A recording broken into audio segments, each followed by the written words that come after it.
Simon, the Springtime Snowman. It was spring. The flowers were blooming, but one afternoon snow began to fall. "I want to go outside and play in the snow," Sarah said. Sarah was 2 years old and loved to play in the snow. "There's no snow to play in," said Mom. "See how brown the ground is? It is too warm for the snow to stay on the ground. It is spring." Later that afternoon, Mom and Sarah went to school and brought Matthew home. Matthew was Sarah's big brother. He was 7 years old. By this time it was cold outside and the ground was no longer brown. It was white. Matthew and Sarah went outside to play in the snow.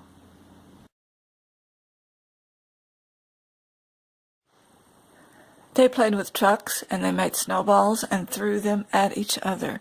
Sarah and Matthew each made one great big snowball. They played a long time. Then Sarah got cold and went inside. Matthew stayed outside. A few minutes later, Matthew called to Mom and Sarah, "Come outside and see the snowman I made."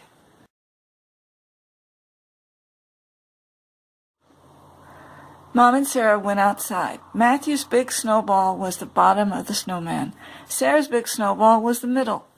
Matthew had made another big snowball for the top. He put his snow hat, scarf, and gloves on the snowman. "Wow," said Sarah.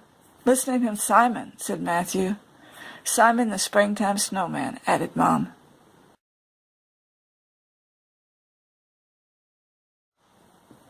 The next day, Matthew went to school. The snow was melting.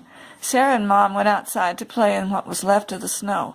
They were afraid the snow would be all gone before Matthew got home from school. Simon was melting. Sarah and Mom made snowballs out of most of the snow that was left on the ground. They put the snowballs around Simon so he would stay cold.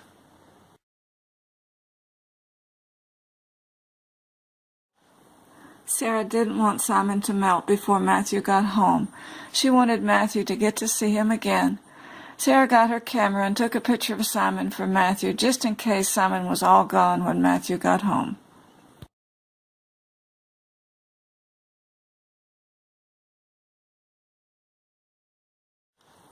Simon was not melted when Matthew got home, but he was much smaller.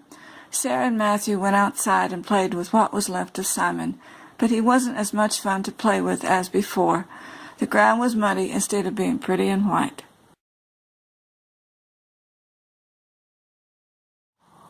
The next day Simon melted all away. Sarah was sad. Then Matthew told Sarah anytime she wanted to see what Simon looked like, all she had to do was look at the front of this book. So that's what she did. Then she was happy again.